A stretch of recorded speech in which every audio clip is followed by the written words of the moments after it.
No part of this recording may be used to train your water-guzzling plagiarism machines. Welcome to another episode of Phantom X Archive with your host, Dinara Tengri, and our guest for this month, Dr. Bethan Jones. Bethan and I sat down earlier this month to talk about the X-Files, the fandom, Slash, fanfiction, queer identities in the fandom, the patriarchy, and Diana Fowley.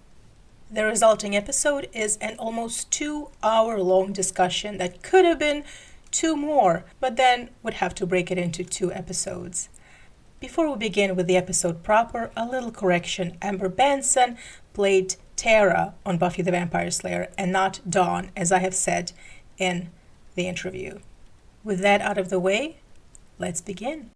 Welcome to another episode of Phantom X Archive with your host, Dinara Tengri, aka Alien Super Soldier, aka That Cry Chick Chick. Today, we have a very special guest, someone that I've wanted to talk to and interview for such a long time, and I finally got the chance, Dr. Bethan Jones. Dr. Bethan Jones has a PhD from Cardiff University for her dissertation titled Fandom is Beautiful, Except When It Isn't: Hate, Dislike, and Toxicity Online. Her first book, The Truth Is Still Out There, 30 Years of the X-Files, was published by Fayetteville Mafia Press in 2023. She has written and co-edited countless articles, essays, and publications on the topics ranging from online fandom to crowdfunding and culture wars. She is currently a research associate of the Synthetic Pasts Project, as well as a lecturer at Cardiff University and an honorary research fellow at Museum Wales. She is also an X-Files fan whose love for the show stretches its roots all the way to the 90s. And I apologize for stumbling, but I was reading from a document. But with all that out of the way, please welcome Dr. Bethan Jones. Thank you for being here today. How are you? Thank you for inviting me. I'm honestly so excited to talk about the X-Files. As you know, um, I'm really good. I finished my marking for last semester, which is always a relief. And yeah, doing well, thank you. So I probably start with a little story how we met. I didn't know you before we met at the File Fest in Mhm. 2023. And I was walking the grounds, and there was a lot of vendors, artists selling X-Files related art and merch. And there was you selling your book, The Truth Is Still Yep. Out There, 30 Years of the X-Files. And I just thought it was so fascinating because, I mean, I love books and I love the X-Files, so what's not to love? But I thought, it's the beginning of the day. There's still so much to do. I'll come by later, like at the end of the day, and I'll buy your book. Well, that was not very far-sighted of me because when I came by later during the day, your book had been sold out. Not one Yeah. copy left. On And I I remember being so excited for you, but so upset for me because I really wanted to buy it and it was sold out. But I have since read that book, and I love it, and I recommend it to anyone who loves the X-Files or is doesn't even know what the X-Files is. It's a book that really it's a beginner friendly book. So you don't have to be an avid X-Files fan to appreciate that book. But if you are, it's just a bonus. Oh, thank you. Yeah, I couldn't believe that it sold out. Because technically it wasn't actually like officially published when FileFest came around. It was due to be published like a few days later, but my publishers agreed to send me some copies. And initially they're like, "Sure, we'll send 20." I was like, "No, I'm at an X Files convention. Send more." So they sent 50, and yeah, it had sold out within like the first few hours, which was an absolute shock. And Annabeth Gish kept telling people they went to get her autograph to go and buy the book, which probably helped. But yeah, it was absolutely mad. Have did any of the guests buy your book?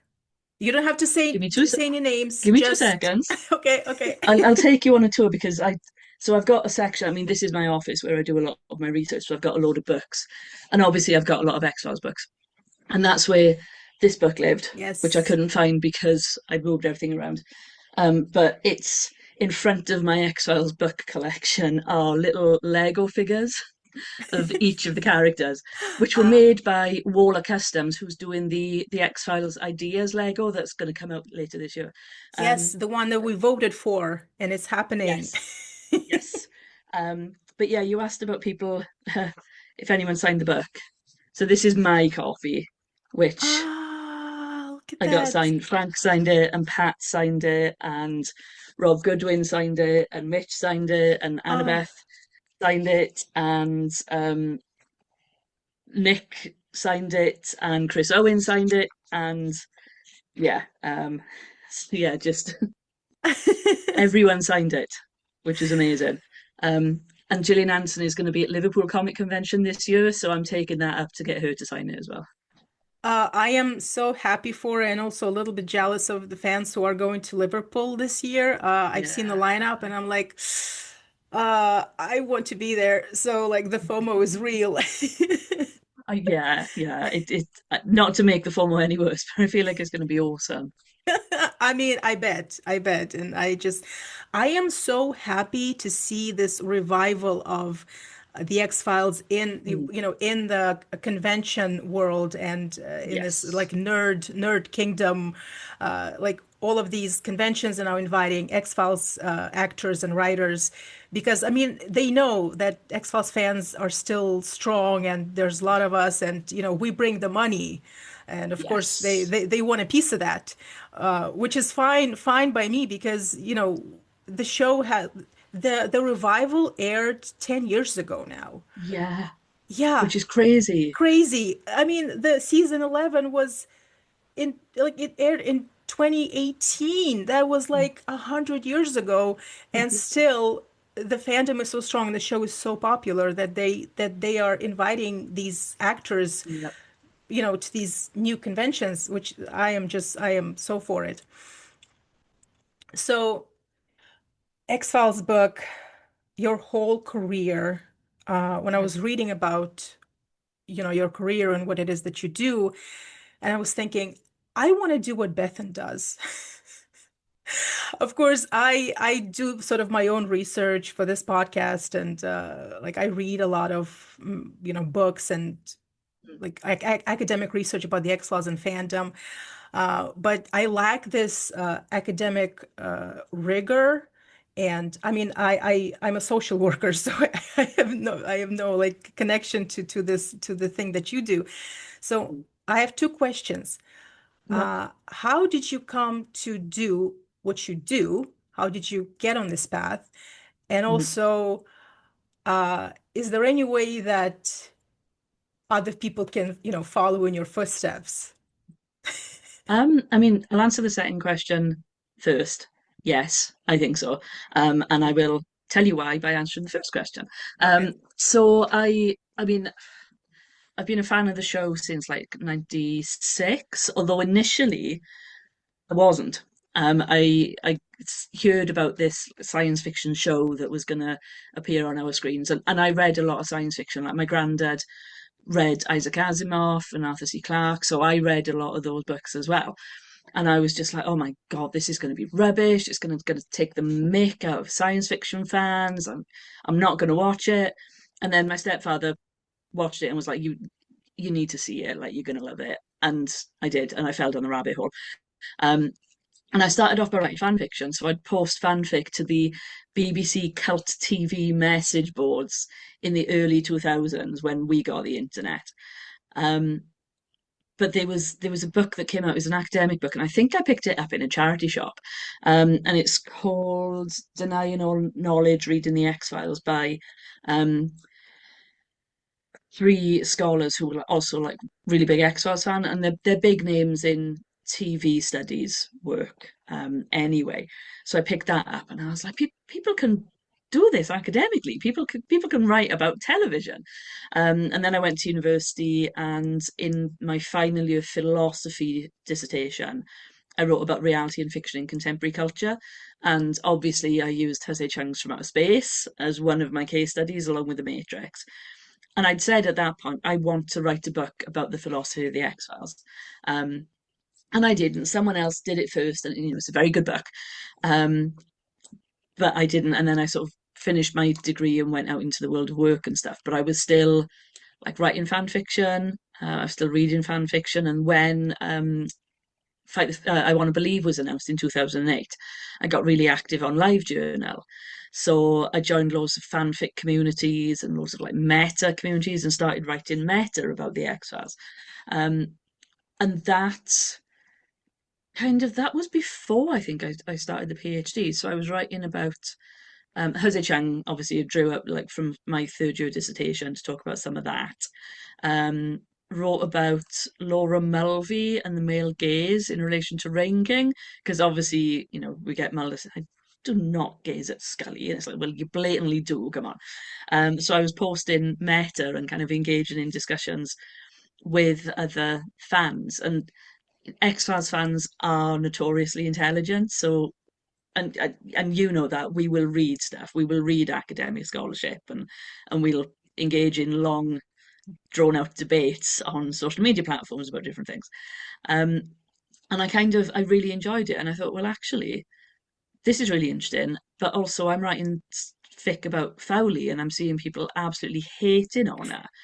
And why? Like, why are they rewriting all of the wrongs done to Scully over the course of the show, but they're just accepting how Fowley is treated and writing fic where she dies in cruel and unusual ways. And I think there were maybe three or four of us in the X Files circles on LiveJournal that were writing about Fowley in kind of more nuanced ways. So that's what I decided to do. So I thought about getting into, because I had done my masters at that point as well, and I'd written one of my essays for my masters about fan fiction, and I was like, I want to study this in more detail. It's kind of really interesting. I want to look into it more. So funny enough, I was looking at my PhD application earlier today for completely different reasons.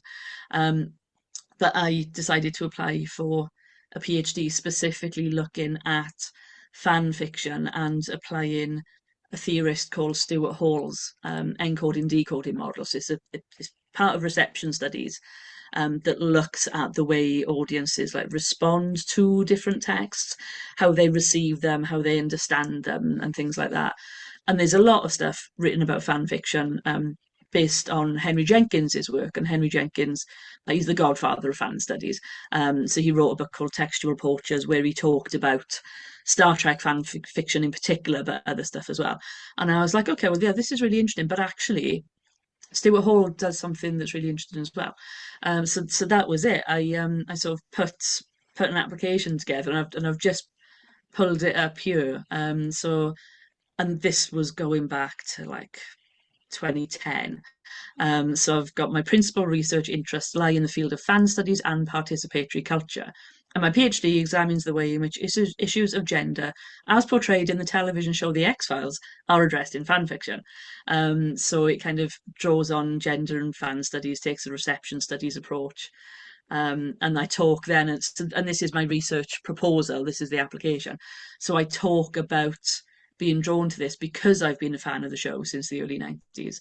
I've been involved in fandom. I'm a fanfic writer and I enjoy kind of creating stories about these characters, but I'm also intrigued by fans' reactions to specific characters.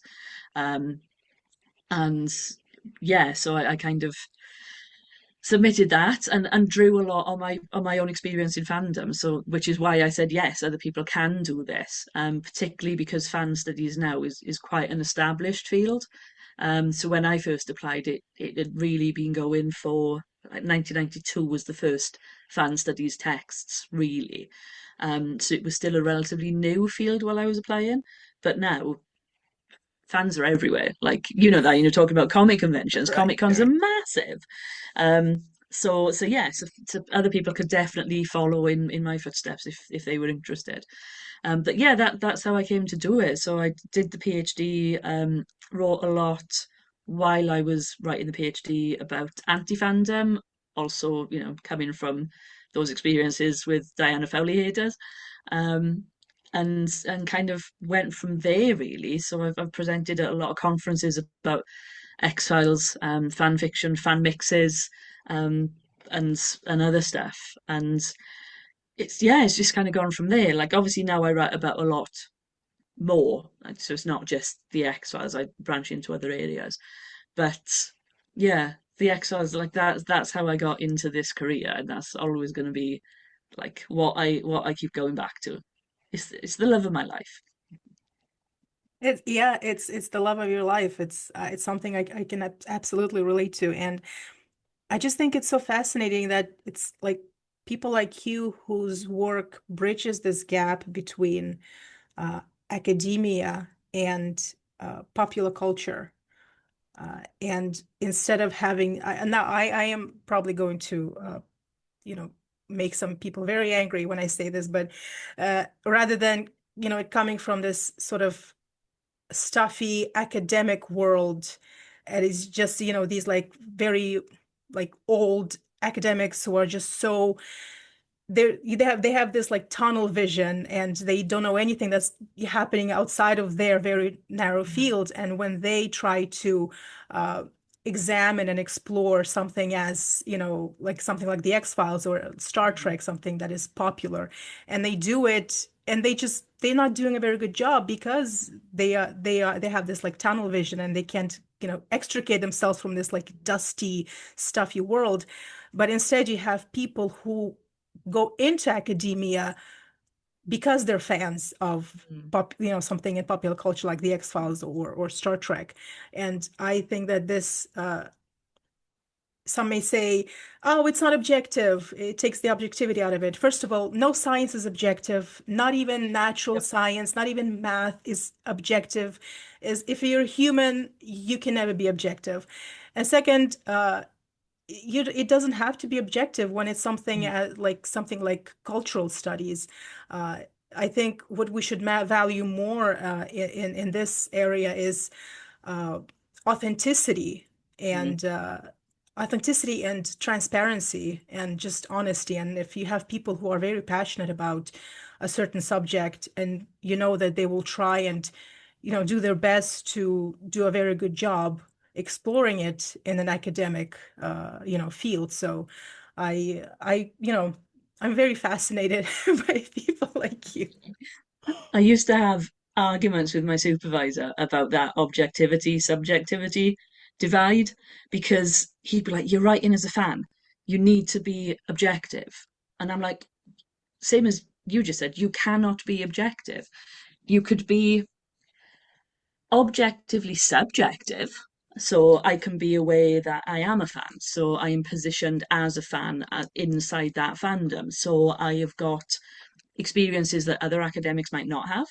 Those experiences might colour the way that I engage with fans or the way that I do research.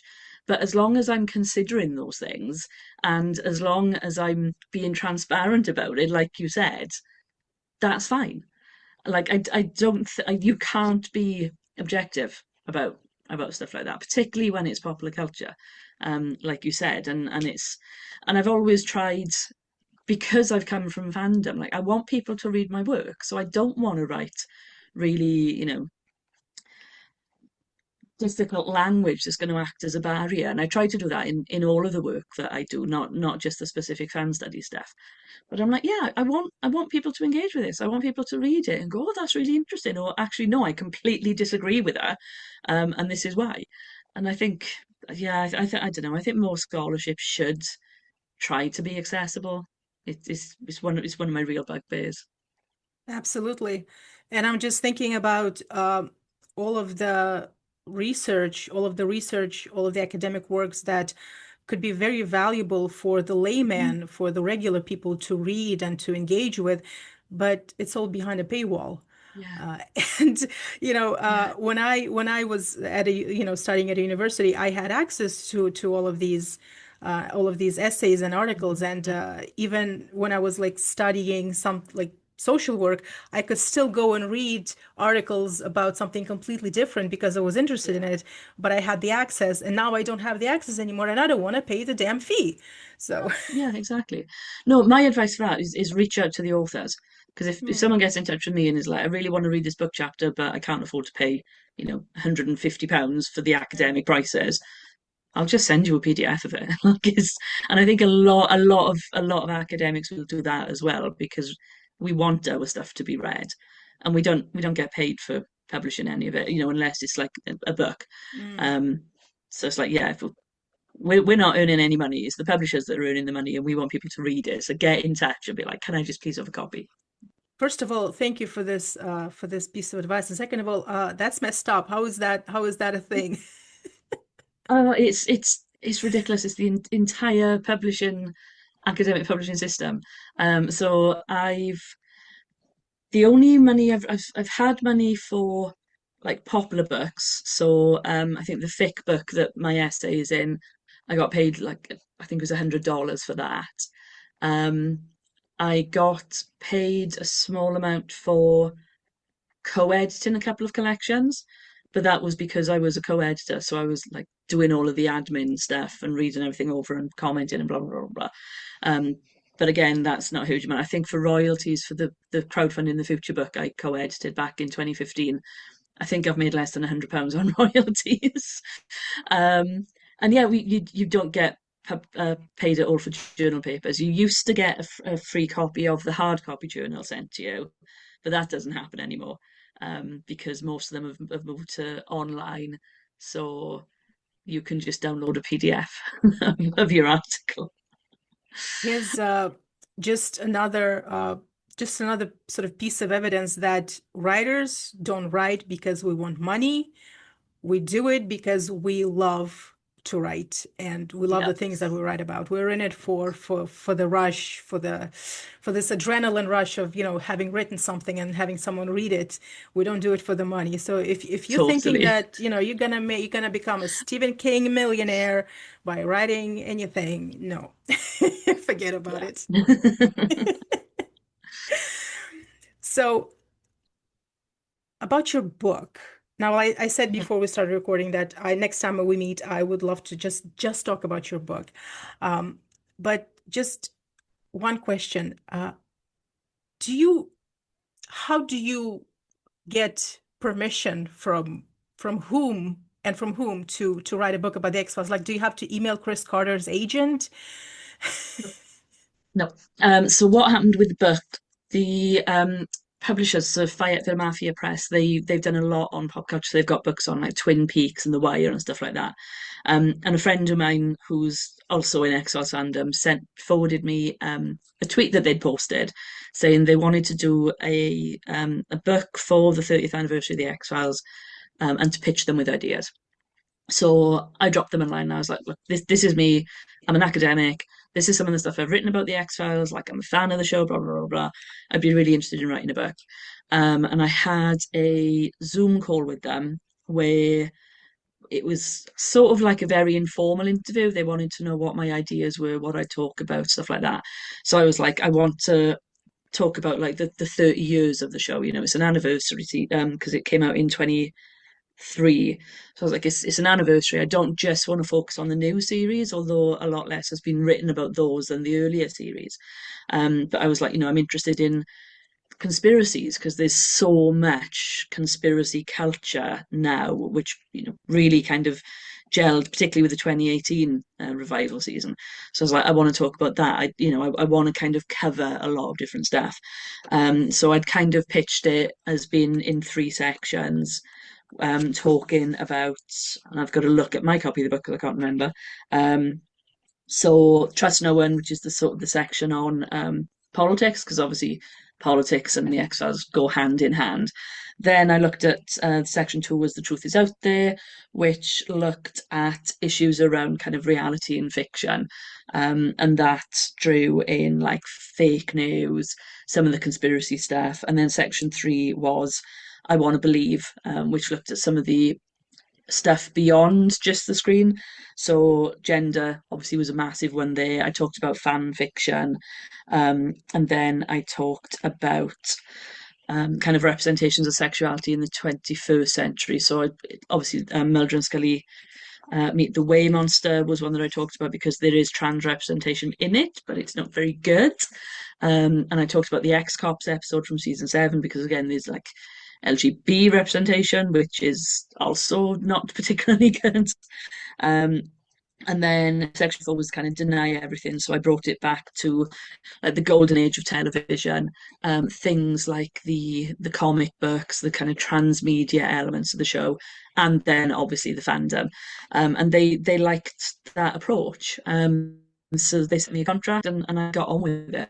But because I didn't interview anybody, which I would have loved to have done, but it's so difficult trying to get a hold of, Chris or um, Frank or like Vince Gilligan because they're all obviously really busy. But because I was doing kind of like textual analysis, I was looking at old magazines because I've got tons in my X-Files corner over there. Looking at fan sites, like using the Wayback Machine to look at some of the really early fan sites. So yeah, so it didn't require kind of permission because it's sort of a popular academic work. So I guess a lot of it, we don't have fair use in the same way as they do in the States, but a lot of it would come under that. So yeah, but luckily that Frank and Chris seem to like it from what they've said.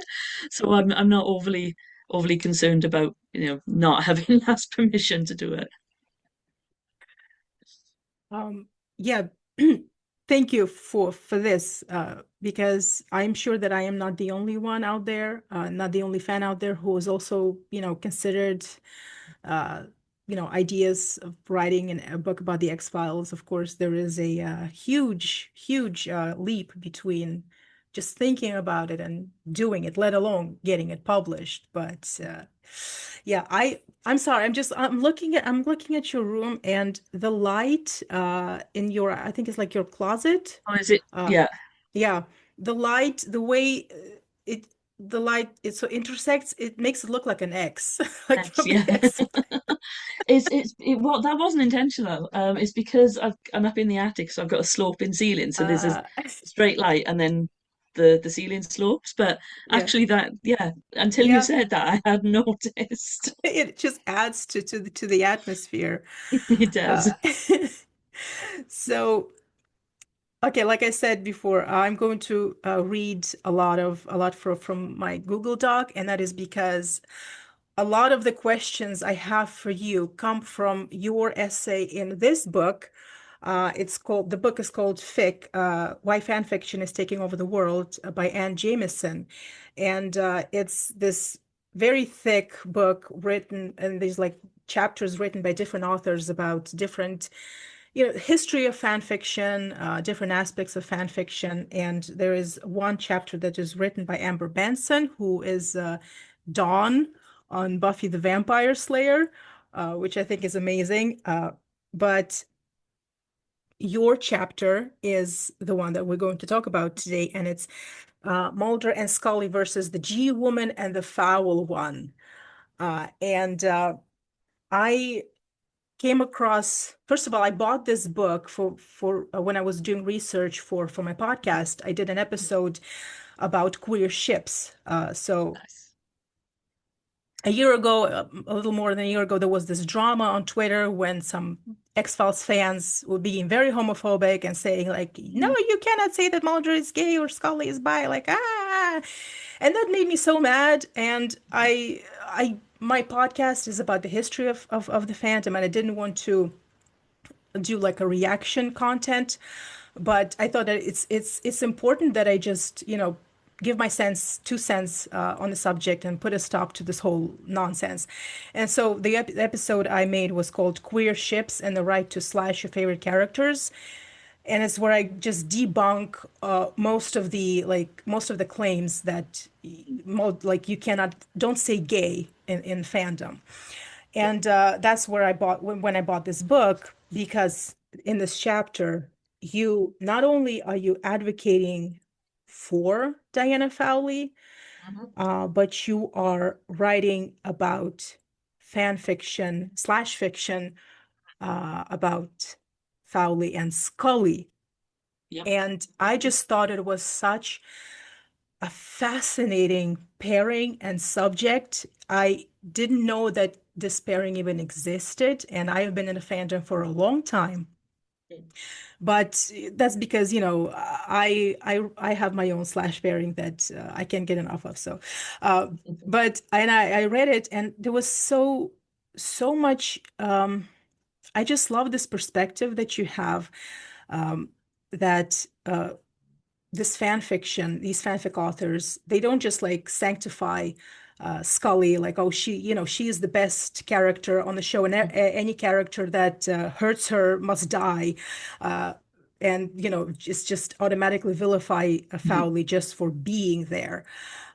But you take a look at these authors, fanfic authors, they take these very complex female characters who exist within this patriarchal structure of the FBI and the government, and they both assign these different roles by the institution. And on the show, these they have to be antagonistic towards each other. But these fanfic authors, they do something different with it. They just make them interact in a different way Mhm. and try and find complexities and ways that these characters could actually like each other, or get to know each other on a different in a different way. That is, that is not just this binary like hero villain. And so I am going to, let's see, I am going to read a quote. Um, so I'm going to cut this part out, by the way, when I'm editing. Mm. So you're right. You continue to write that writing fan fiction is an act of resistance by the fans against the showrunners. And I quote, "Fam slash featuring Fowley, fanfic in which a same-sex relationship between another female character shown as canonically heterosexual is perhaps the most resistive of all," end quote. And you mean it in a way that it resists the canon that is dictated by the showrunner and the writers. And I thought it was, first of all, I agree with you. And second, I would actually like take it even further, because not only is this an act of resisting the canon by Chris Carter, but it's an act of resisting the canon by the fandom majority. Is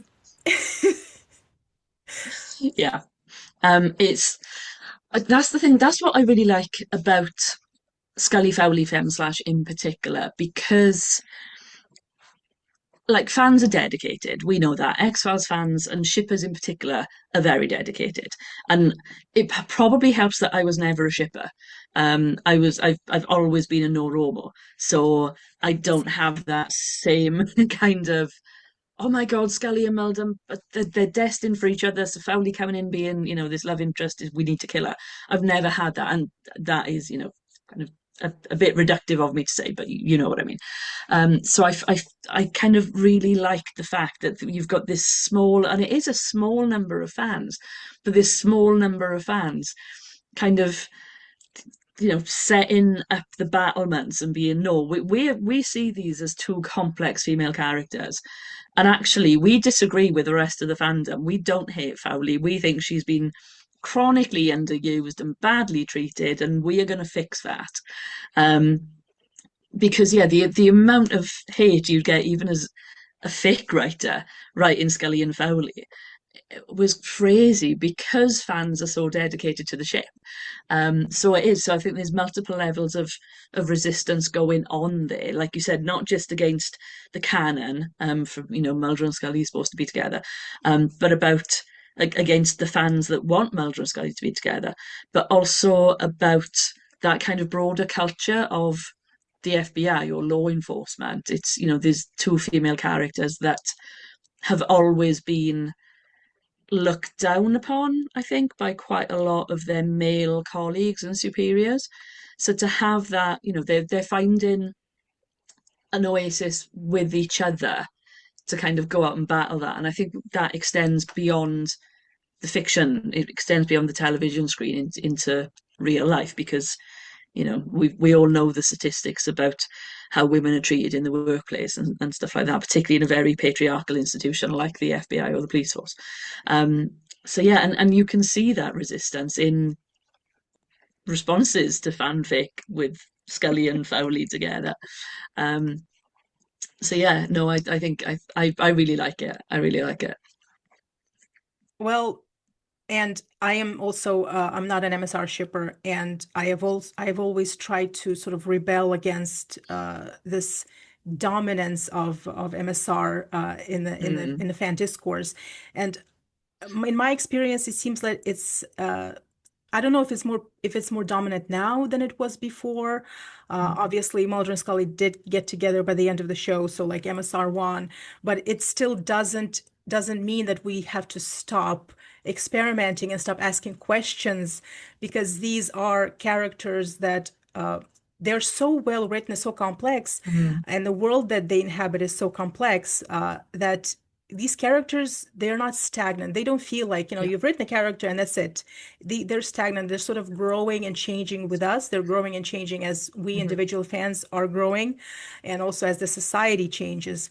And so, just because Mulder and Scully are, officially canon, it doesn't mean that mhm. we get to stop, slashing them with different Yeah, characters, or like asking questions about their sexuality. Um, exactly. and when Particularly it, now that like, oh, sorry.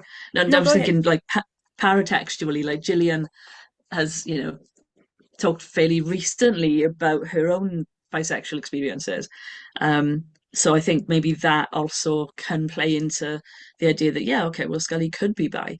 And the number of fans that are like, Gillian Hanson made me gay, like in a, that's a huge sort of meme in the fandom. So I'm like, well, we've got that. You can't then turn around and be like, no, Scully is definitely straight. There's no way she could be bisexual, or Mulder is definitely straight. He couldn't be gay, because they could be, and then that's what fanfic is there for, is to experiment and play around with these characters. But what I'd like to do, I mean, I'd be really interested now because I think in the early days, certainly, when I was first on live journal, so we're no talking like nearly 20 years ago, I was in my early to mid 20s, and some of the writers who were writing Scully Fowley fic were older, they were sort of middle-aged women. So they had a different perspective to us younger fans. And I'd be really intrigued now to see what the fans who hated Fowley in their 20s feel about her now, having an extra 20 years of real life experience, whether they'd be more inclined to sympathise with her, even if they still, wanted Mulder and Scully to get together. That's a piece of audience research I'd quite like to do. Yes, yes to all of it. And if you ever get around to, I know that you would do these, like have these questionnaires for fans, Yep. especially for your book. And if you do something like that, I would so be interested in reading that. Awesome. Uh, so moving on, let's see, we talked about resisting the canon. Um, okay, so I think this act of resistance is, and now I'm reading again from the doc. Uh, okay, it's one of the reasons I think that enemies to lovers ships are so alluring, and in the X-Files world, it would be Mulder and Krycek and Scully Mhm. and Fowley. And it's because in these enemies to lovers, we have, and I talked about it before, but you have two characters who are sort of told by their superiors and told by the power structures, you're supposed to hate each other. You're supposed to work against each other. And so, they have no agency in that.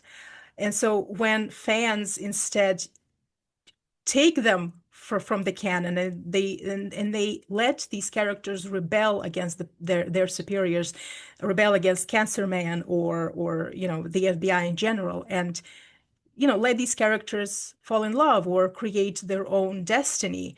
And I Mm. think that one of the reasons why we're drawn to to enemies to lovers. It's this act of rebellion that maybe I'm like projecting from the real world because there's so much I would like to rebel against in the real world.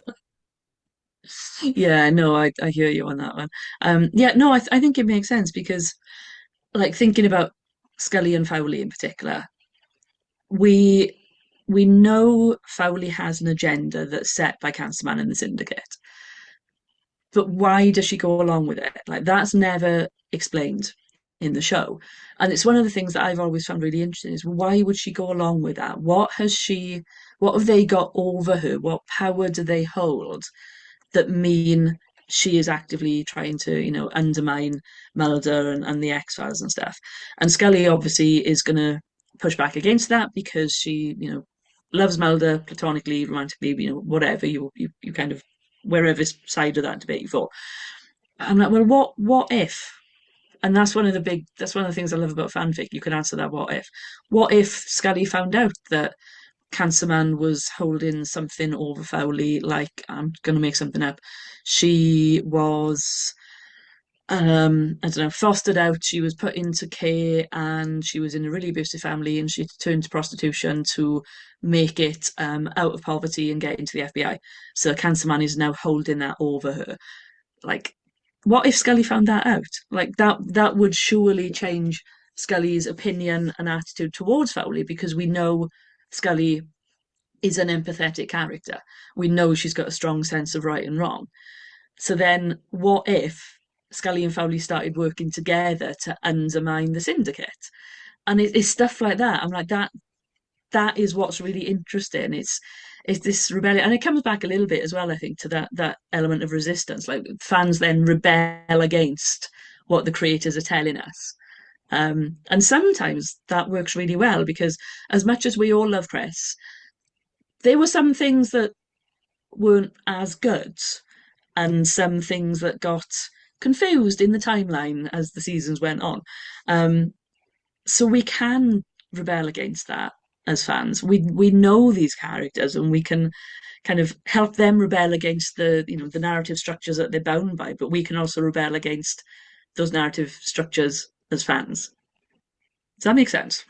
No, that makes perfect sense. And you mentioned, Chris Carter having written some things that, a lot of fans may be disagreeing with, or and it's just and it's not like it's not an indictment Mm, or even like a very harsh criticism. It's just the reality of, writers are human. And Chris has, he said that Mulder and Scully are reflections of his own dichotomy, like, his own struggle between trying to believe and wanting to believe and being a skeptic. And he put so much of his own, like himself, in these characters.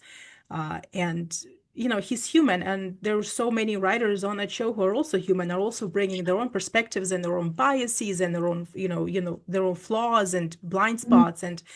Uh, and how many times, when I write a story and someone reads it and they say, "Oh, this part that you wrote is very fascinating. This is such interesting subtext," and I'm like, "I haven't even considered that."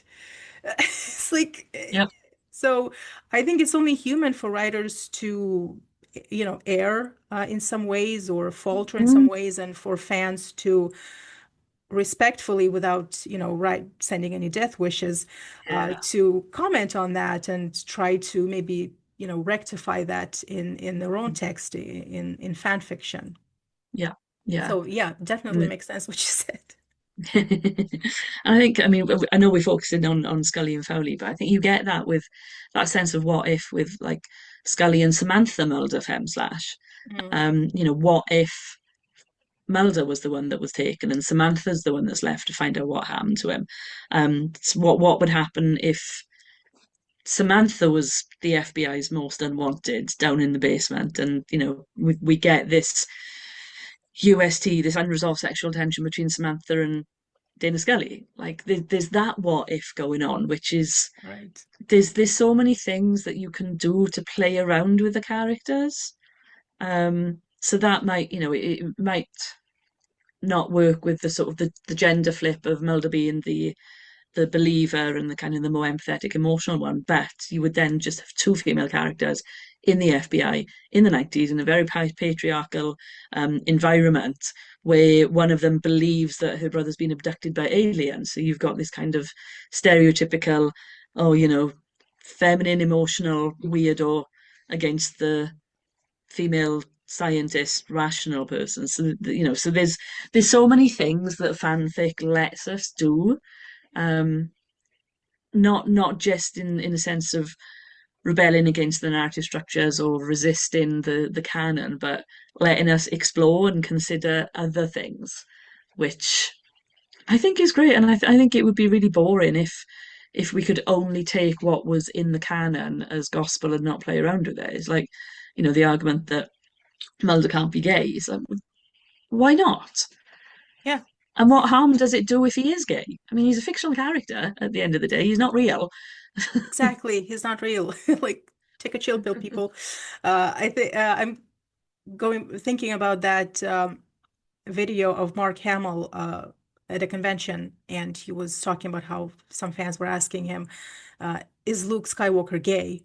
And Mark Hamill said, "Look, if you think he's gay, then he's gay.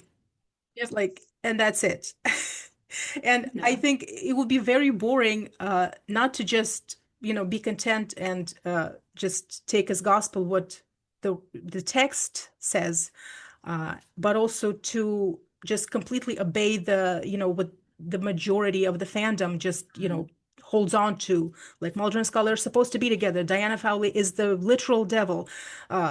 Like they're just it would be like there is no one in the fandom who has the authority to dictate Mhm. what other fans should think and feel.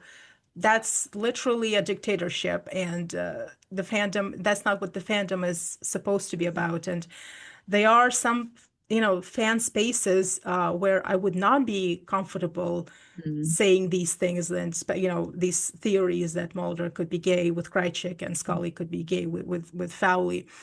And I think it's deeply, deeply sad that there's still Mhm. like spaces, certain groups, certain forums where you just kind of feel instinctually that, just,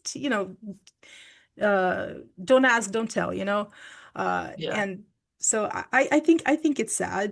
But now it's a question to you, who's been in the fandom for longer than me and also studied it. Do you think that the fandom in general has gotten more accepting of, more diverse in terms of non-het, like gay and Mhm. bisexual and trans fans and interpretations of these characters, or less? It's a tricky one because I think to a point it was getting more and more accepting. Um, and I could probably pull up some data from the questionnaires I circulated when I was doing the research. And then this would be a good, when was I doing it? This would be a good like 10 years or so ago. But I could pull up the demographics of the respondents and give you exact numbers. But I feel like society has become less accepting, and that inevitably spills over into fandom spaces because fandom spaces are made up of people that are part of the society. And we're seeing it. And like I said earlier, I did a lot of work on sort of toxicity, digital dislike, hatred online. And I'd say in the last decade, things seem to be getting worse. So there was Gamergate in 2014, where very brief summary. A female video games journalist was accused of sleeping with a male journalist in order to get good reviews for a game that she'd created. And then that kind of spiraled into death threats and rape threats being sent to a variety of female games producers and critics. And they were doxxed and stuff like that. And obviously, Donald Trump becoming president of the United States twice has has made it much more acceptable, I think, to be very vocal about bigoted beliefs. And I think that is spilling over into fandom circles. And I don't spend a lot of time in fandom circles anymore. I tend to do a lot more kind of individual fandom, or I'll talk about it with my friends on like my Blue Sky account or my Facebook or in real life, rather than going onto any forums and stuff. Um, and it's a tricky one because I feel like fandom, particularly media fandom, like we've historically been the ones that were laughed at.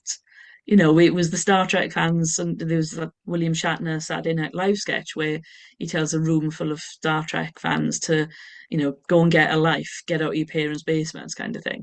So I feel like we've historically been the ones that have been misaligned. So to see some members of the fandom taking on and expressing those really bigoted views and being really transphobic or homophobic or racist is wrong. I mean, it's wrong anyway, but I feel like, particularly in terms of media fandom, it's wrong. So that wasn't a very positive answer, I feel like. I think what we're out here after here is just honesty, and it doesn't have to be positive. The truth isn't always positive, and if this is how things are and this is how you perceive them to be, Mm, then it's just, I don't know, just accepting this fact and trying to work towards something better. yeah. I've got a friend of mine, she's a very, very good fan studies scholar, Rukmini Pandey. She's in India, and she's written a lot about racism and fandom, kind of broadly, not I don't know if I've never had a conversation with her about the X Files, so I don't know if she's an X Files fan. But she talks a lot about racism in fandom, and she was massively piled on Twitter.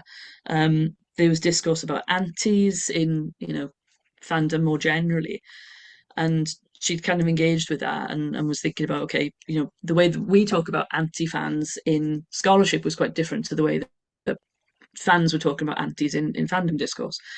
And she was piled on like horrifically on social media because she got it wrong and she can't call herself a fan and she shouldn't be in these spaces and blah blah blah blah blah.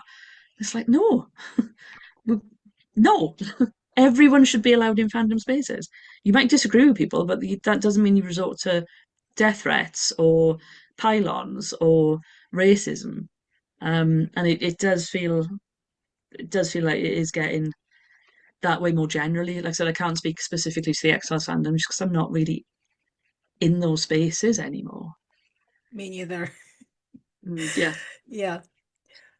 Uh, I f- I wouldn't say, like, I'm not trying to come up with a solution or an answer to something as huge and as an entire subculture, but I am I have a lot of friends and just, followers, mutuals on social media, on Instagram, who are X-Files fans, and they are, first of all, they're either young, like in their 20s, or, sometimes like late teens, Mhm. and they are queer Mhm. in one way or different ways. And they love the X-Files, and and so it's like it's like in 1984 by George Orwell. The Yeah. hope is, if there's any hope, it's in the proles. It's like, if it's any hope, it's in these young queer fans Yep.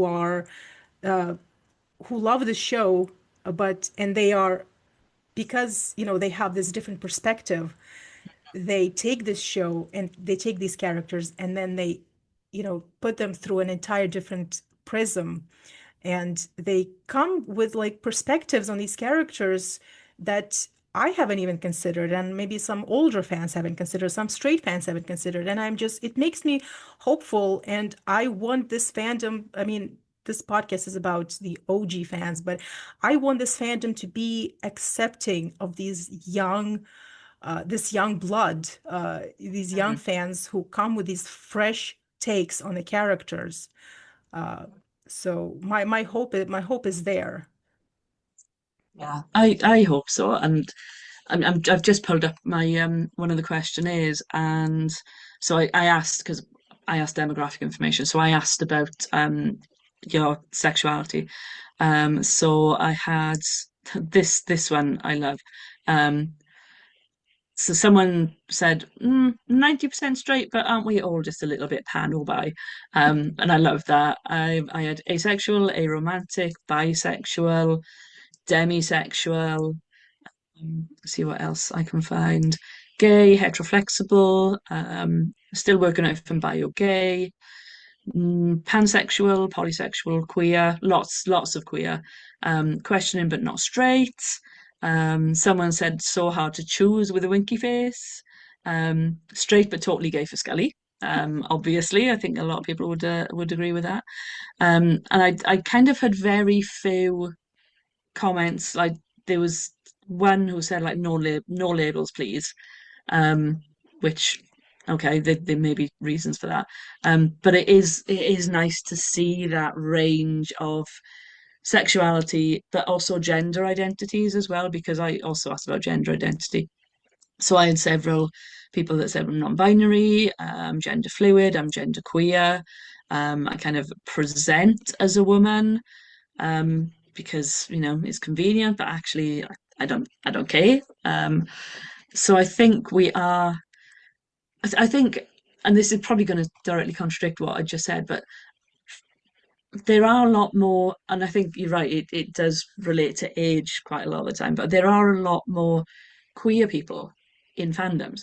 Um, but then we also still have really horrific spaces where that's like just absolutely ridiculed.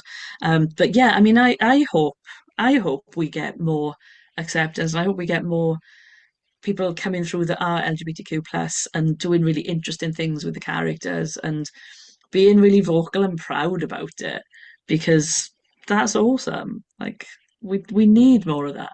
And that's where I think things like Netflix and Disney Plus come in really useful because a lot of young people, particularly during the pandemic, got into the X-Files. And it's like, yes, that's what we want. We want new blood coming in.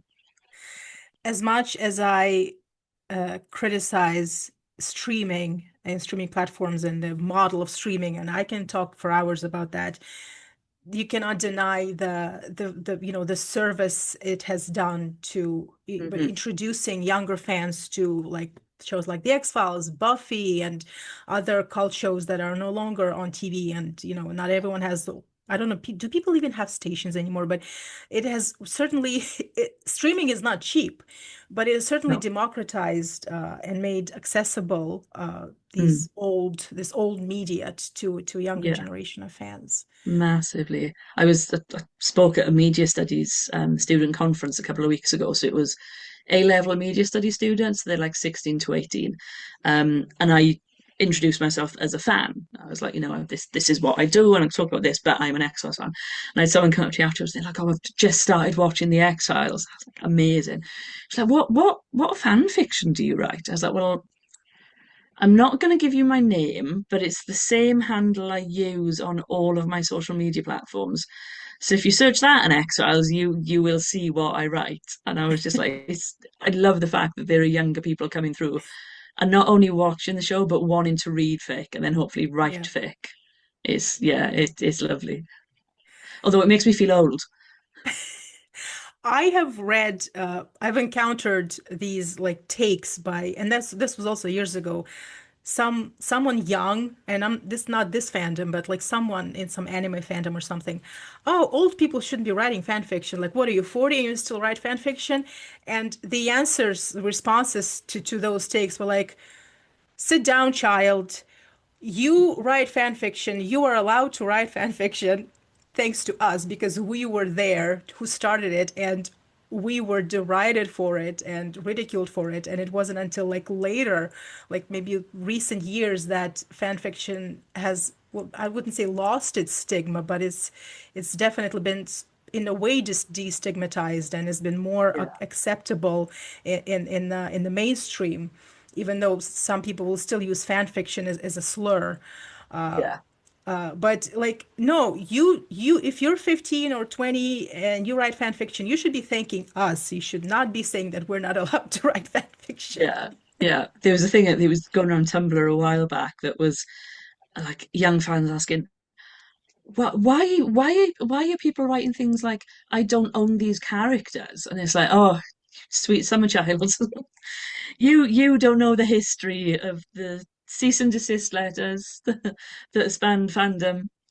So yeah, and I think that's really interesting because there is a specific history to fandom and fan fiction in particular that, I mean, we still talk about it in fan studies, but a lot of younger fans perhaps don't know that. So they don't have that nuance and the understanding of what us old folk did back in the day. Bethan, do you mind if we take a little break? I need to fill up my glass with some more Yeah, go water. for it. I'll be back in like 2 minutes. That's smart. Yeah, You have a whole thermos. I just have this yeah, I glass. came prepared with like two bottles. Mm, that's smart.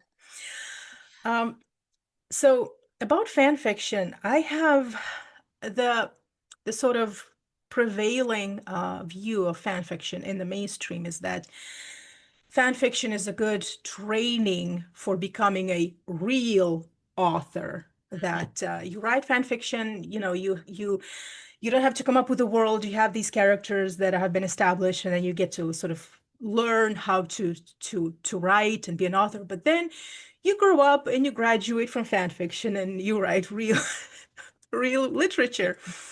And even though it can be true, for some people, I certainly have learned a lot by writing fan fiction. And I guess some people do, move on from fan fiction to writing original works. Uh, Even though it can be true, it's not the truth. Uh, so plenty there. I mean, I've read so many stories by authors who are just so talented and write so beautifully. And as far as I'm concerned, they weren't interested in writing their own original works. They were just happy creating within this world and playing with the characters they love. So I Yeah. don't know, what's your take on it?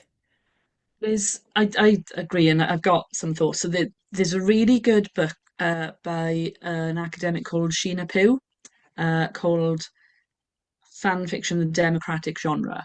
And she talks about there being kind of two main reasons for people to write fanfic. So it's either they want more of the story or they want more from the story. So more of would be things like if you think about the X-Files, I want more Monster of the Week episodes that were set after season 11. So you'd write Monster of the Week.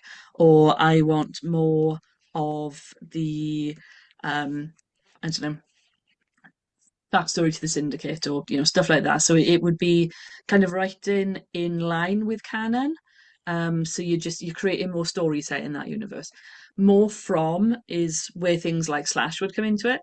So you want more from the fictional universe.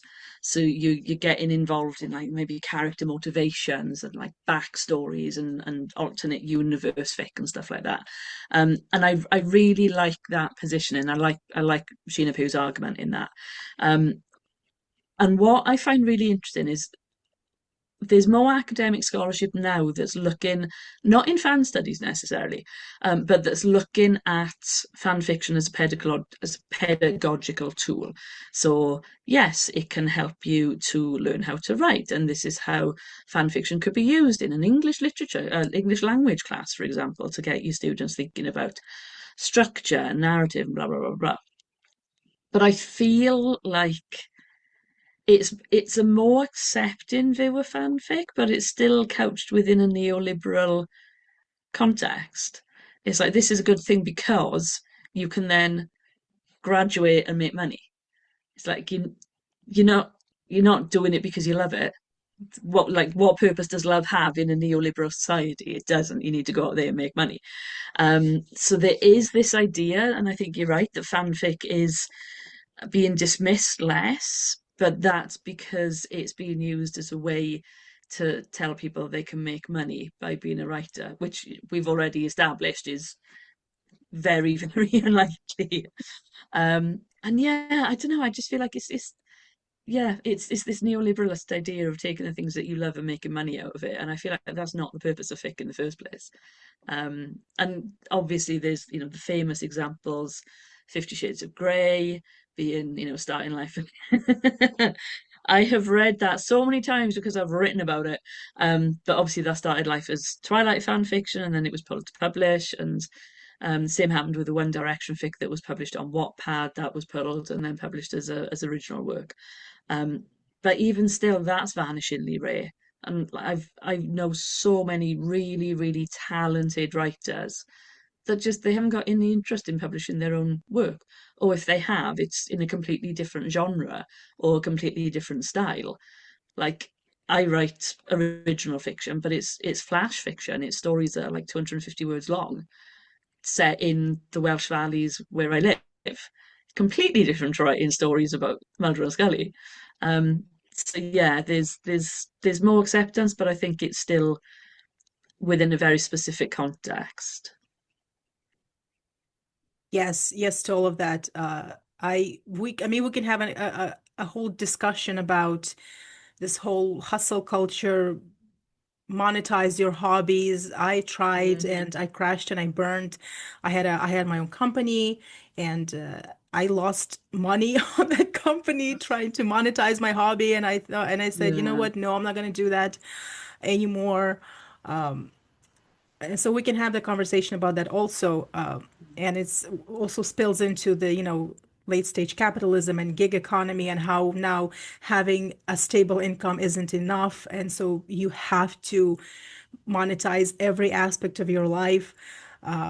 And especially since since the pandemic and working from home and the lines between work life and life has blurred so right. much that you can technically monetize anything in your life, but should you? Would you want Exactly. to? And Yeah.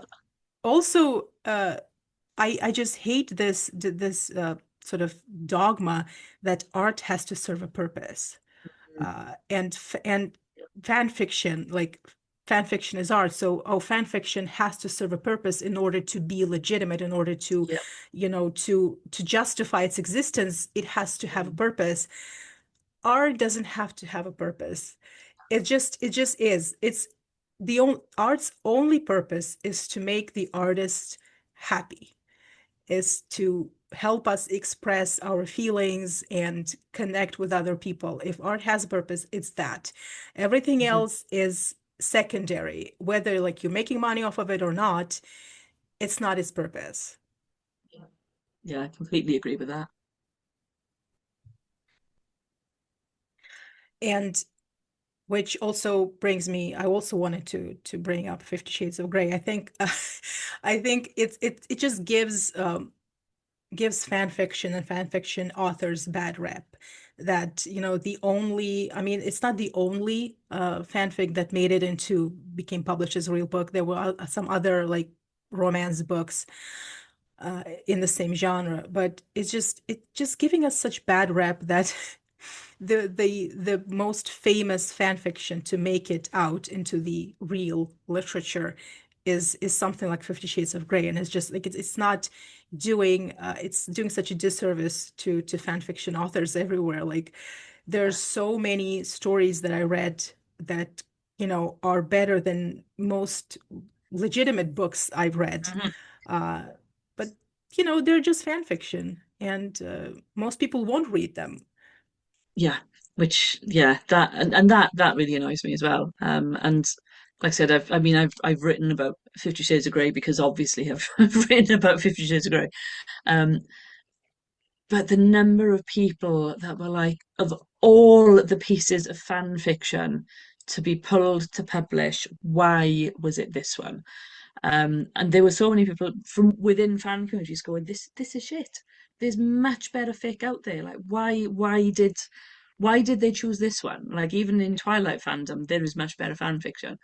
Exactly. And there's potentially a range of reasons we could go into for why that was chosen over others.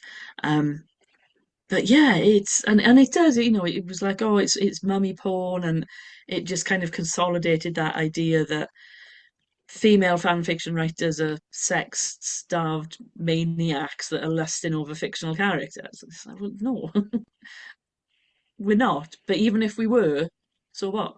So Like what? that's and we get into arguments then about female sexuality being dismissed, and which I won't go into. But yeah, there's Uh, there's so much to be said there. But like yeah. just in terms of just okay, yeah, 50 Shades, it's smut. It's salacious and it's like Mm. naughty, and that's why it got published. But like there. smut everywhere in fan fiction, and a lot of it is much better written than Fifty Shades of Grey. Like I've read so many smutty stories that are just like they're well written and they're fun Yeah. and you know, we're talking about subjects like content warning, like BDSM and like consent and abusive relationships. Like this is a horrible representation of you know, both smut in fan fiction and BDSM relationships. So there are stories that deal fan fiction stories that deal with that so much better, but they never got to become best-selling books. Yeah.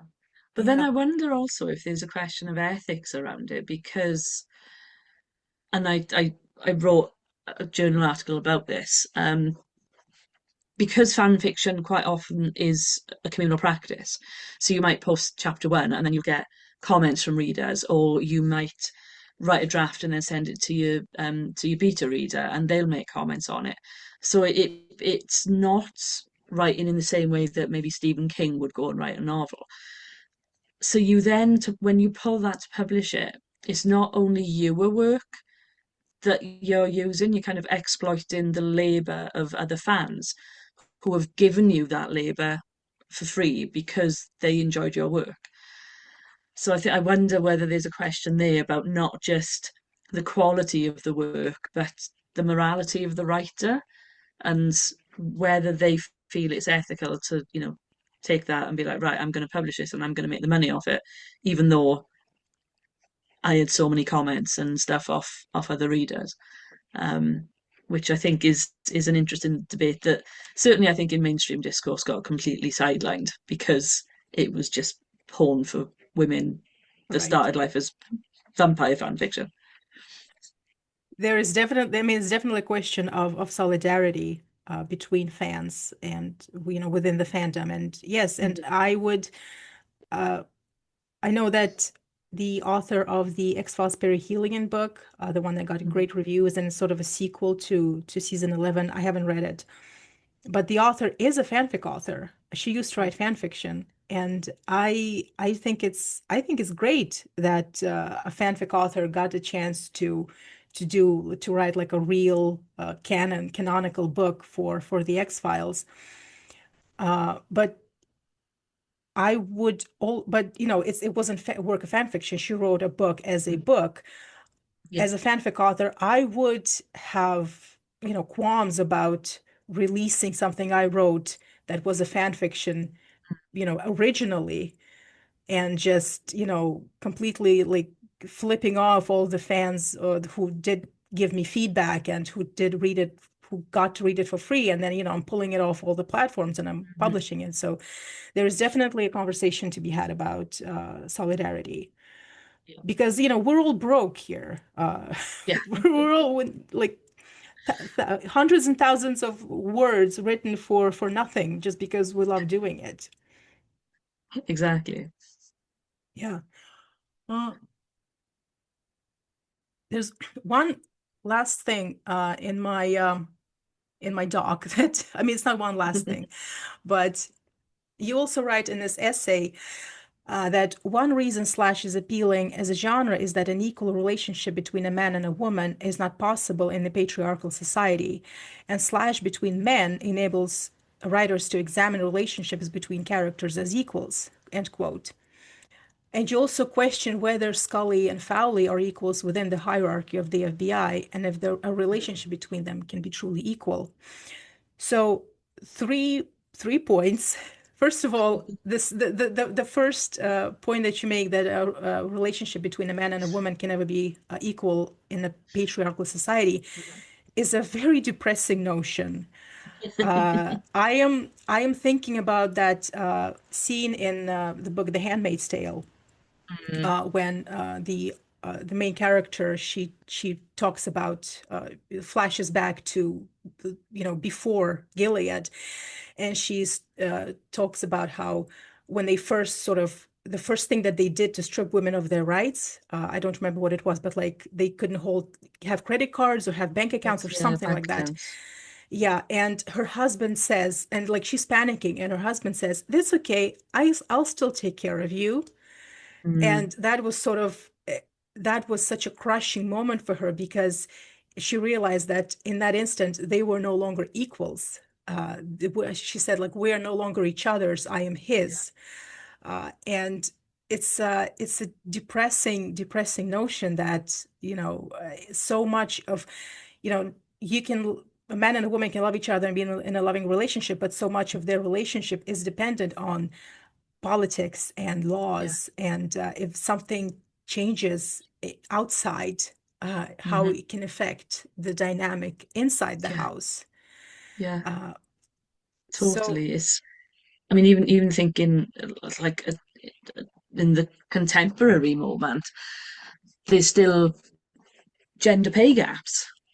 So if you've got, a man who's earning more than a woman for essentially the same job, can you have equality there? Thinking about things like Roe versus Wade being overturned, you've suddenly got a massive imbalance because if you get pregnant and you don't want a child, but your husband or your partner does, well, there's no equality there. And I feel like, I mean, current politics obviously is playing a massive factor in that. But even in the small ways, I kind of feel like we're still not there yet because we're in a patriarchal society. And it's just depressing as hell. It's even if in your own partnership everything is 100% equal, the fact that it's a patriarchal society means that socially or structurally it is not equal. Even when it comes down to comments like, oh, so who's going to look after the baby? I'm assuming you, the mother, is going to stay at home and dad will go to work. It's like, well, not necessarily. And then it potentially is harmful to men as well, because if they wanted to become a stay-at-home dad and the woman would go to work, well, suddenly they're being emasculated. So there are impacts for both men and women, but I think, yeah, heterosexual relationships I feel like inherently not equal within a patriarchal construct. patriarchy hurts both men and women, but it will Yep. hurt women first and more, before it will hurt men Yeah. a lot. Uh, Yeah. so follow-up question to that is, and feel free to answer it or don't. Uh, do you think that within the patriarchal structure of the X-Files, which is what I love about the X-Files tangent is it's not that, oh, it's a realistic portrayal of the FBI, but it's a very realistic portrayal of the patriarchal structure of our society. Here Mm. you have basically a cabal of these white old men who someone on Twitter, I got in an argument with someone on Twitter. Oh, so they write these mustachio twirling sort of one-dimensional villains, and you call them realistic. Well, I'm sorry, but most villains in real life are these mustachio twirling one-dimensional Yeah. monsters. Like, have you read the news lately? Yeah, exactly. So they do such a good job of showing this structure, and showing how Scully, a woman, is trying to navigate and Mm. just to stay alive in that structure. And so my question uh, is Mulder and Scully's relationship truly equal within that structure?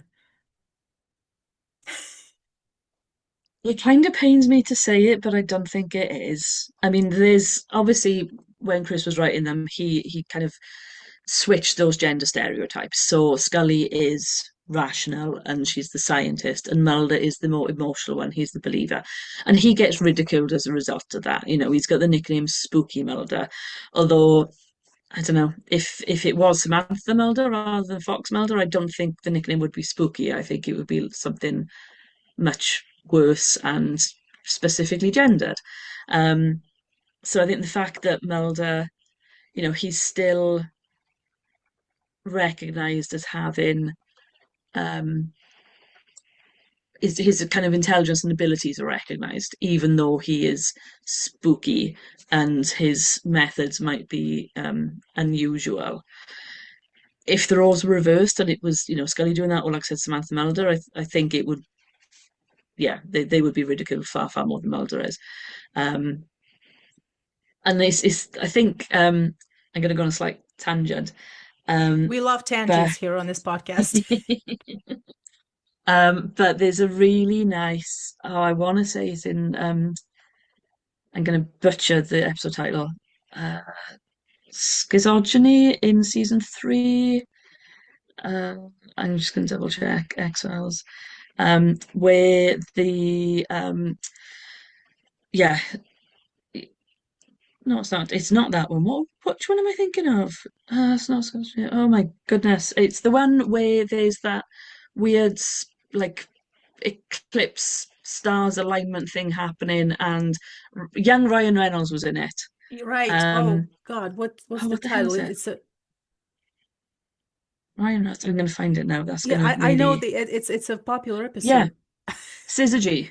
Syzygy, I, yes. kn- I knew it started with an S and ended with a Yes. Y. Yeah. So in Syzygy, you've kind of got that comment that Mulder gets in the car to drive, and Scully is like, "Why do you always drive?" And he's like, "I'm never sure that your little feet could touch the pedals." And although that's done, I kind of guess tongue in cheek because the planetary alignment is messing with Mulder and Scully. I think that is still quite a nice comment because Scully doesn't often drive. Scully doesn't have a desk. That's a big plot point in Never Again. Um, and that isn't necessarily Mulder's choice, but it's part of that patriarchal structure within the FBI that, with what 5 seasons in, and Dana Scully, who is one half of the X Files, still does not have her own desk. So I don't think, even if they see each other as equals, I think within that broader structure, they're not. Again, like we were saying about that patriarchal society, the relationship might be equal, but the broader structures that it exists within are not, which ultimately impacts that relationship itself.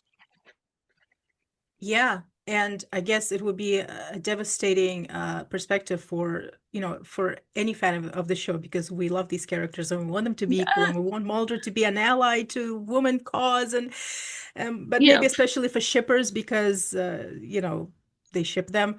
Uh, but it's an interesting what you say is very interesting because when Scully comes in on the X-Files, Mulder is her superior. It's mhm, his division. He sort of opened it or reopened it. mhm, And even though she is, like you said, she's one half of the X-Files, he's sort of still in charge of what mhm. cases they choose, what, he's the one who chooses the cases and, where they go. And he will always often tell her, like, Scully, pack your bag, we're leaving like Yeah, in the morning. And it's just like, okay, in the first season, I understand she just came in, but like 5 seasons in, and he's still sort of saying, look, because the X-Files is his baby.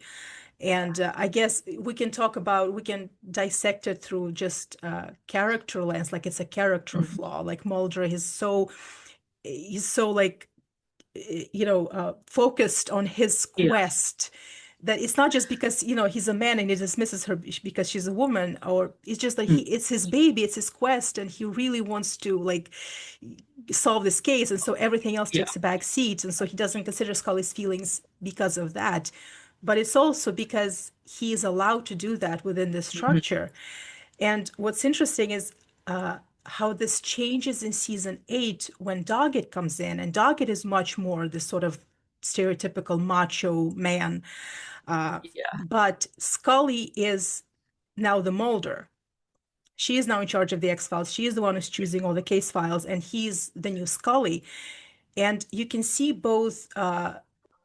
You can see this sort of there's also this power struggle because she's trying to hide her pregnancy, a very feminine thing, and but at the same time, she is now trying to be the believer. She's the reluctant believer, so she's like, putting on Mulder's costume.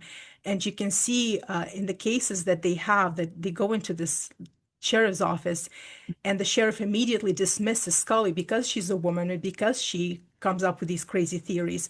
And they immediately go to Doggett because he's a man and because he's an ex-cop and he, has this air of authority, even though Scully is the one who is the boss. So, yep. And also, I think there's well, one of the issues that I've got with sort of the later seasons after David Duchovny left the show is that Scully suddenly seems to become more emotional, and okay, you could put that down to pregnancy hormones, but it really, I don't know, and I think a lot of fans felt that as well. It's like suddenly, she's been a badass for like the entire 7 seasons up until this point. She's fought off monsters, both literal and metaphorical, but now suddenly she's just almost becoming, she's fading into the background a bit. She's becoming far more emotional, um, which, yeah, again, I think a lot of people had issues with that representation. But I'm thinking even in, and I think it's kind of important to caveat that certainly in the early seasons, before, well, up until 2002 when the show first went off the air, there was a very different kind of context for the show. Whereas, now we are slash have been making steps towards gender equality. We are seeing more women in positions of power, in various different sectors. So there is that caveat that, the relationship isn't necessarily equal, but that is at least partly because of the time in which it was written. Um, but I was just trying to think, like in seasons 10 and 11, we still don't see Scully in perhaps a really powerful, influential position. Like obviously she's a doctor, um, but she's sort of practicing medicine. She's not, the chair of a department or leading, I don't know, neurological surgery or whatever. And thinking about the not the Waymaster episode, the no, it is the Waymaster episode where Guy is recounting to Melda his experience of like seeing Scully in the mobile phone shop. Like that is still massively sexualized. And I don't know, would they have done that with Melda? Like we see him tripping, obviously on mushrooms Hmm. later on, but it's very much Scully that is being sexualized by a whale lizard in that episode. That is true. On the other hand, throughout the original run, Scully is always was this like unusual sex symbol because she was she almost never undressed. She was Yeah. always like had layers and layers of clothes on her, and yet she was the sex symbol. And there were certain like instances in the original run where she would disrobe, and that would usually be like show her like she's very vulnerable. It wasn't like Mhm. sexualize it, would more like show her vulnerability and show that Yeah. like when Cancer Man bought her this, very revealing dress, it wasn't sort of shown in Mhm. a positive light. Yet Mulder was the one who was wearing Speedos and walking around half Yes. naked. Like, yeah, this scene definitely needed you to be half naked, Mulder, just nothing, wearing nothing but jeans. Yep. And you've got to love the red speedos. Um, But then again, you could argue, that is very much a Melda Krychek moment. So you can, bring in the Melda Krychek slash at that oh, point. it's very homoerotic. Yeah. You mentioned like later seasons, and there's a definite change in Mulder's character that I think there's a scene in Familiar when they're in the woods and they just, this child has been killed by this whatever, and these like sheriffs, uh, s- they're dismissing Scully's suggest like her theory, just like, she's this tiny little woman, and Mulder just something that he wouldn't have done in the early seasons. Mm, He like not only like defends her, but he like Agent Scully is she's a doctor, she's very qualified. It's like the way he steps in, it was such a like such a gratifying moment, like yeah. this like husband moment, like Mulder, like the power structure is still there's still an imbalance because these men Mm, just like they're cops and she's an FBI agent, surely she has more authority than they do. yeah. But because she's a woman, they feel they can just, uh, dismiss her. But then, Mm, in steps Mulder, and he has evolved so much. yes. That's where the allyship comes in, rather than, well, because I think, and what's interesting now, and I think a lot of the fans are seeing this, like when I rewatch the original series, like Mulder is he's a dick quite often.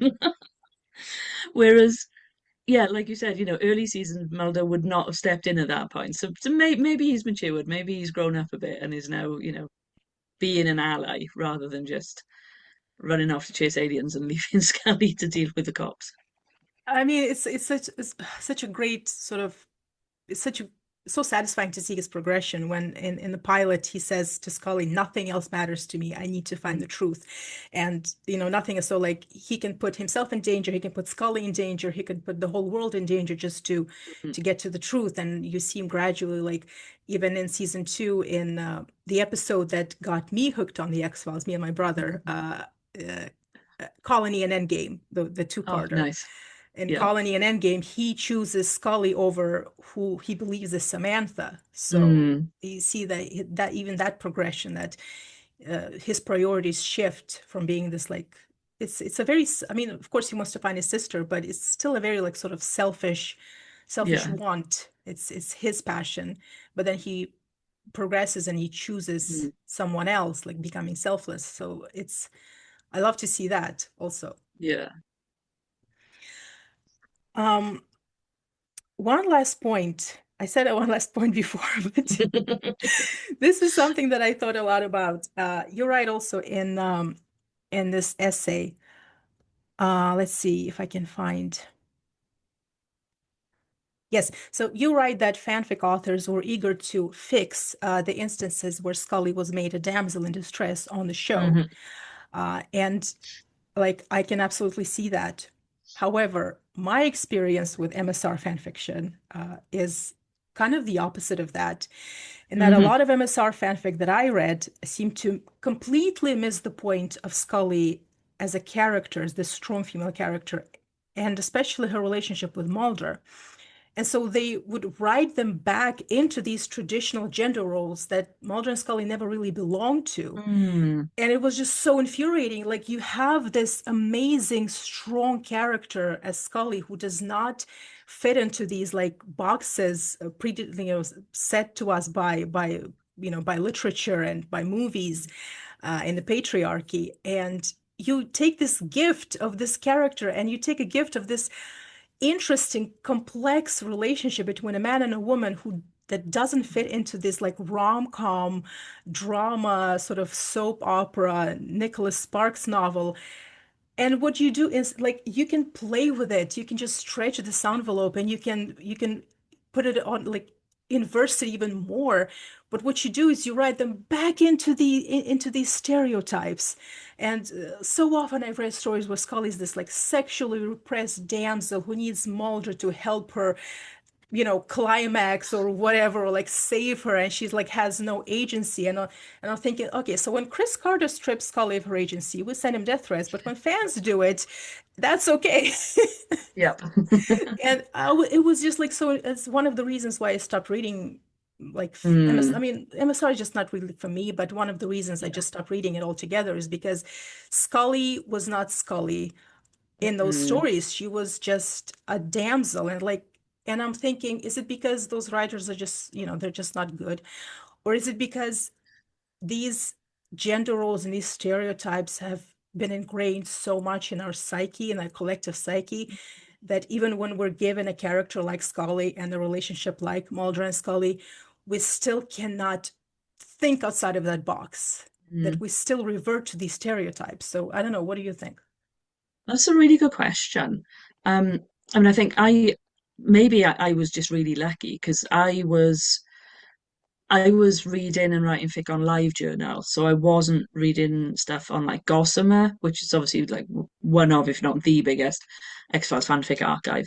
Um, and I was lucky to be reading a lot of excellent writers. And there's a few that I mentioned in that chapter. So Idella is a really good writer. Wendell One is brilliant. Um, there's a writer called Elijah Vagata and they write Scully really, really well. Like she is a fully rounded, complex character.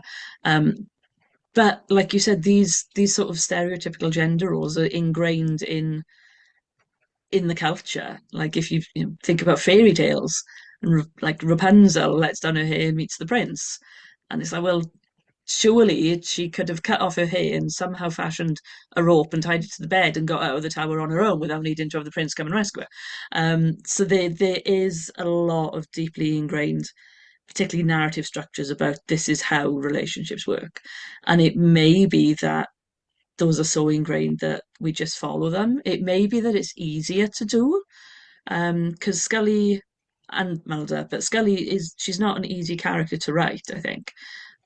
So you've got to know the character really well, but you've got to be a good writer to really write Scully. And quite often, if I was reading and I was like, no, this is completely out of character, I'd just stop reading.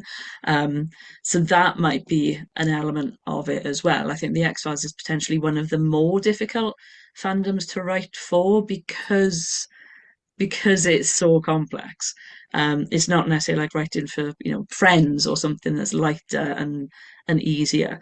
So I think you need to have a level of ability as a writer to do it justice as well. And I'm not saying that these writers are bad or lazy or anything like that, but I wonder, because it's so much more complex, you need to up your game as a writer. So relying on those ingrained kind of stereotypes and tropes and gender structures doesn't work for it. Yeah, I agree. And I had this conversation with another fan some time ago, and they also said that Scully is just a hard character to write. Mm, And if you're a novice writer, especially like if you're very young, you really don't have it like the experience or the perspective mm, to really like you want to write a strong female character, but yeah. and I mean I am not trying to call out any individual author. I'm just Mm. saying that it's an infuriating trend to see in fan fiction, and I just hope that people will get better at it. Yeah. And it's practice. Like watch the Right, show more. Watch it on repeat, like we had to do, right, and right. then just keep writing. But yeah, no, I find Mulder a much easier character to write than Scully. Much, much easier. Um, do you I mean, it's a very like cliche question, but we've been talking for almost 2 hours now, so I guess we're just gonna ask like more Go for general it. questions. Do you relate more to Mulder or Scully, or are there parts of you that you would say are more like Scully or more Mulder? Where do you fall on that spectrum? I think when I was younger, I was definitely much more like Mulder. Um, so like when I was a kid, I wanted to be a parapsychologist. So and before I even watched the X-Files, like I said, I thought it was going to be an awful show that ripped the piss out of science fiction fans. I had books on ghosts and the Loch Ness monster, and explained disappearances and stuff like that. So I definitely I was more of a Mulder when I was younger. But I think the older I've gotten, the more like Scully I've become. Um, and partly I think that's because I'm an academic as well now. So I tend to have to think, discussions about subjectivity and objectivity to one side. Like I have to think rationally about things, have to analyze the data. Um, so I am more rational, I think, in that respect. And also, like, Scully is just awesome. She is such a strong character, and I want to be like Scully. I want to stand up for the things that I believe in, like right and wrong, and morality, and compassion, and all of the stuff that she does. And Mulder, as much as I love him, doesn't always do that. He's way too self-centered quite a lot of the time. So I think, yeah, the older I get, the more like Scully I try to be. I want to be like Scully when I grow up. It's like you say that as Yes. like as a Yeah. fully grown up person. Yeah. There is, I need a yeah. t-shirt with that written on the front of it. Right? Oh, by the way, oh, they say t-shirt and it just happened. Like seriously, it was just serendipity that I happened to have this t-shirt lying next to me. It's this one.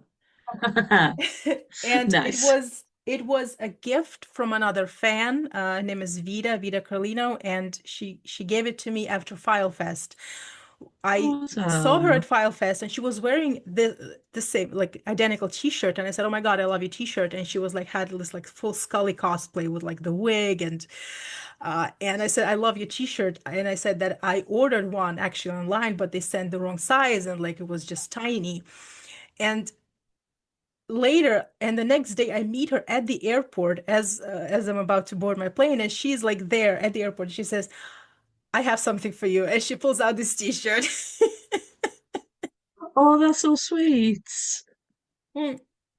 It's like stories like I mean it's like these like little moments of like just human connection and interaction that I cherish the most about the fandom. It's uh Same. I before FileFest back when I was on Twitter, I'm not anymore. Uh I wrote that I want to go to FileFest, but I'm going alone, and I'm just like so worried and I have anxiety. I'm not gonna talk to anyone. It's just gonna be a horrible experience. Like it's expensive. And when I went, I was approached by this girl, and she said, "I read your tweet that you were worried, scared about going to FileFest alone, and I want to say that it's so brave that you did that, and now we're friends." So Yeah, it's stuff like that that makes fandom, I think. Like, yeah, we all love the text that we're fans of, but it's building those connections with other people that becomes more than just about the show. It becomes like a real friendship. And I exactly. love that. Exactly. And I mean, it's also as adults, we get to choose our friends much more than when we were kids, because, when Yeah. you're a kid or even when you're in college, you just, you're friends with whoever's in your class. Yeah. But as an adult, like you sort of, you can choose your friendships much more. Like, it's not like, oh, I, I vet all my friends. It's more like, it's finding someone who you do have a real connection with. Yeah, And fandom is a great way of finding friends like that. totally. Bethan, thank you so much. I thought we are going to talk for like, I don't know, maybe 40 minutes. We've been talking for almost 2 hours now. And I could talk actually for two more with you. Same, honestly. Get me started on the X-Files and I don't shut up. Same, same. I mean, I next time I can walk you through my collection of like books and DVDs that I have and like collectibles. Uh, Excellent. yeah. So Yes, I can walk you through mine as well. I had a very, very good time talking to you. I'm Me gonna be too. honest with you. Thank you. I was very nervous because you're like Hey, you're academic, you wrote a book about the X-Files, and like I wanted to talk, discuss these like pretty serious topics, and I was just obsessing, and I've written notes in two different notebooks, and I have like bookmarked like your chapter, and just wrote so many notes. I was so nervous, but this turned out to be such a easy conversation. good. Oh, I'm glad. Yeah, don't be nervous. Don't be nervous talking to me. Thank you so much, and I hope that we can get together again and just not even like Yes. this, but just talking like people Yeah. without recording the conversation. I would love that. That'd be awesome. Yes. Well, I want again thank you and have a lovely rest of your evening, and You too. thank you, and a great tomorrow is Friday, so have a great Yes. weekend. Thank you. You too.